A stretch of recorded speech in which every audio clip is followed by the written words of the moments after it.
Namaste and welcome to this video once again. So how have all of you been doing? I'm sure all of you are busy with your own work and whatever you are into professionally. Well, I thought of sharing a few very important experiences that I have had in my life as a teacher with all of you today. Hi, I'm Roma Joshi, an academic advisor, trainer, mentor, and coach, and I come with a very vivid experience of 35 years in the field of education. Well, the other day I was sitting and talking to a friend of mine. We were at a coffee shop, and it was something very important that I needed to share with her. I talked and talked and talked, and I thought she will respond, but she did not. She didn't even react, forget responding. Why? She was a poor listener. That's what I presumed on that particular day, because she was engrossed in reading something on her mobile, and every time I called out her name while talking to her, she just nodded and that's it. So what do you think about this friend of mine? Was she being a good listener? Well, she wasn't, definitely not. And how do you feel when you're talking to somebody and that somebody does not listen to you? It hurts, it feels really bad, that you're just blabbering away and there's no response. Well, today I want to share the 10 principles of effective listening with all of you. Now, this is not particularly related to teachers. It is, I think, very generic, if I could say that, and it applies to students also. So if you're a teacher and you happen to watch this video, do watch till the end. If you like the video and the content, do hit the like button and subscribe to the channel if you haven't already done that. So I'm very eager to share these 10 principles with you, and I'm sure all of you are also eager to see what they are. So let's dive into the video, and I will catch up with you after this video. Thank you. Hi everybody, and here I am with the video on 10 principles of effective listening. So let's get started, and we'll take one principle at a time, and I will just share with you very briefly what each principle actually means. All right?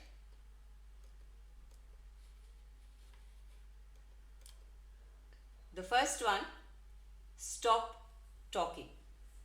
But how do you make somebody listen if you don't talk? Well, I don't mean that. What I mean is, just don't keep talking. Listen also. So, in the words of Mark Twain, if we were supposed to talk more than we listen, we would have 2 tongues and 1 ear. Interesting, isn't it? This quote is so apt for this particular principle. So give an opportunity to your students or to your listeners or your audience to even speak, and you become a good listener, right? Give those breaks to them in between. Well, that's the first one. Let's look at the second principle, which says, prepare yourself to listen. Relax. Now, this means that you are in a class and you have 35 minutes to complete that particular day's plan or your lesson objectives or the concept that you're going to teach in class. That does not mean that you just rattle off. Chill, take a break, relax, have a few pauses, and pose questions to your audience or your students and listen.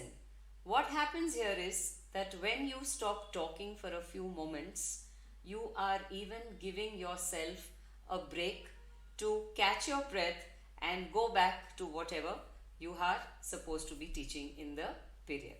Alright? Now, let's look at the third one. Put the speaker at ease. Are we talking about the speaker of the mic you may be using? Or are we talking about you as a speaker? Well, it's you as a speaker, right? Now, you need to also remember that when you pose a question to your audience or to your listeners, you give them a chance to become the speaker. Now, very often in my experience as a school principal, what I have noticed is that teachers get into class, they just start from the word go and they just don't stop. They may ask a question to the students, and before a child can even complete the answer, they just go on with what they have to complete. So don't do that, teachers. What you need to do is let the speaker, that is your class, your audience, also get the opportunity to speak, make them feel free and make them feel at ease so that they are encouraged to share their thoughts and their ideas. Well, we'll go to the fourth one. Remove all distraction. Focus on what is being said. Sometimes what happens is we don't realize this, but we do this in class. We are teaching a particular topic and we pose a question, and then a student obviously stands up to answer. While the student is answering, what we tend to do is, oh my god, I have to complete this correction today. Oh, you know what? I need to check whether all the books are in the cupboard. My god, I need to go and see whether all my resources for the next class are, intact and I have them ready with me. What are all these? They're absolute distractions. So don't do this. Give your children, your students, your audience a chance to convey whatever they wish to by focusing and making eye contact with them. Right? I'm sure these 4 principles are quite clear and pretty simple to follow, I would say. Let's go to the next one. The most important principle of effective listening is to empathize.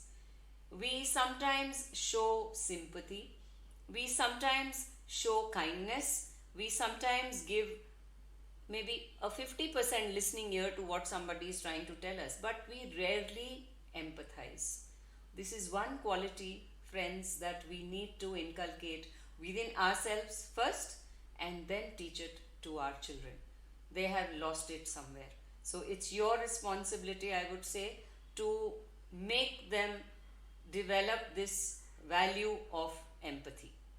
So try and understand the other person's view, give them time, give them a listening ear, and let them voice whatever they feel, and then you bring in the factor of empathy towards them, right? Be patient. Another very, very important, I would say, quality that a teacher must have. So when you see your student talking to you, sometimes the student may give a pause while talking, or sometimes the pause may be a little long. But don't assume that because the student has stopped talking for a moment, it's over. It's not. Maybe the student or your audience or your listener is actually trying to recall something and then convey it to you. So give that few moment time to them to voice whatever they wish to and complete whatever you have allowed them to share with you. Alright, that is where your patience comes in the foreplay. Avoid personal prejudice.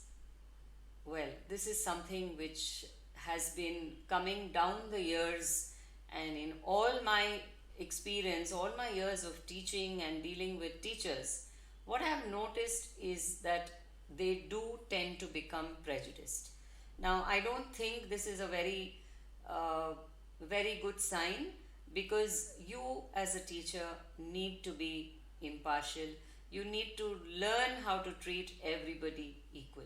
There is no differentiation, there is no discrimination that you should be holding as a teacher and a mentor and a facilitator towards your students. So if you have been doing it unknowingly, I would say, please go back, think, reflect, and immediately change that, right? We are teaching children not to have, not to differentiate. We are talking about racism, we are talking about gender equality, we are talking about so many things.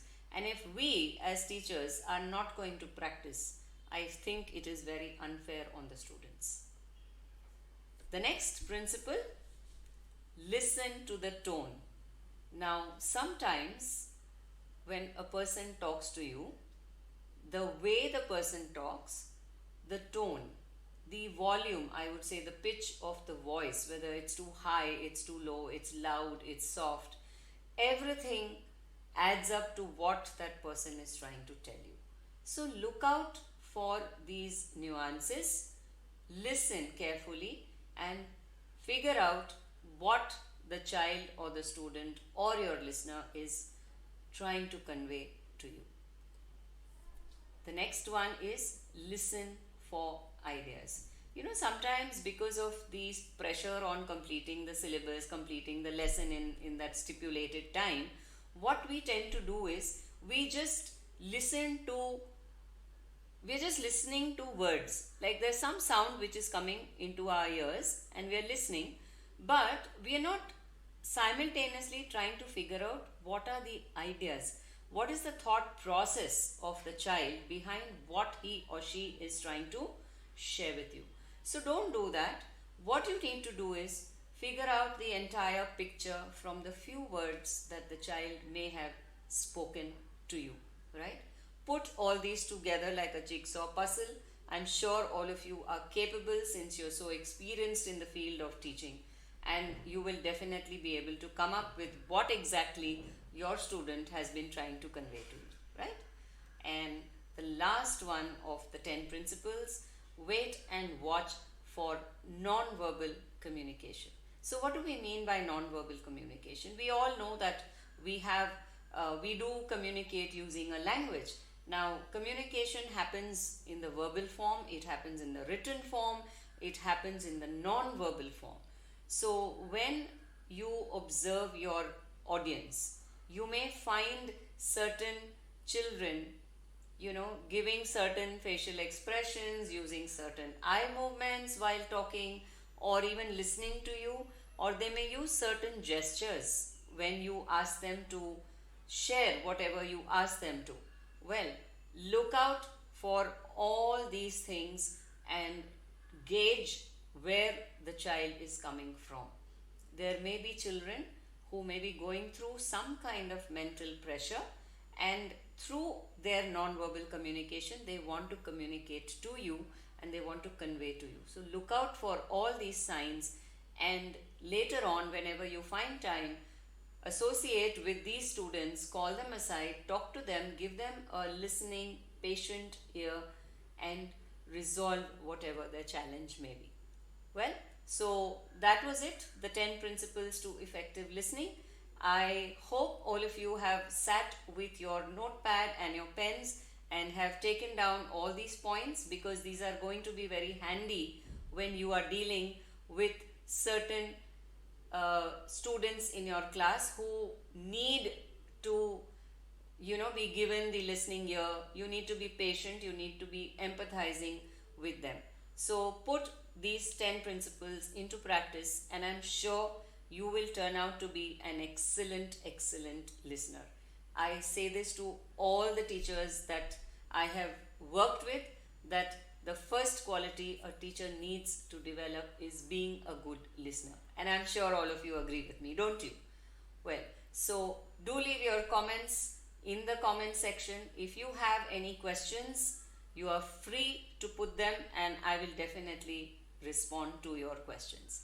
So till then, until I come back with the next video, do keep watching and do keep waiting, because the topics that are coming up are very interesting for all of you as a teacher. So I'll see you in my next. Thank you. Hello once again. So I hope all of you have really watched and imbibed all the 10 principles to effective listening. And if not imbibe them right away, I'm sure all of you would have made a note of all the 10 principles. So do follow them, and keep in mind that you obviously cannot implement all the 10 principles at one shot. So what I suggest is that every time, based on the situation you are in, do remember to implement these principles. So I hope all of you have enjoyed the video, liked the content. If you have, don't forget to hit the like button.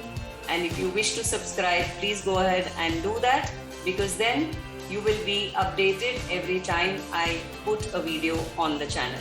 And do remember, this channel is not mine, it is your channel. It is a channel to bring together the wonderful community of teachers and share with them whatever I can through my videos. So I'm going to come up with some more interesting topics in the coming weeks. So do stay tuned and look out for what next. With that, I'll take leave and I will see you soon in my next video. Till then, take care. Bye-bye.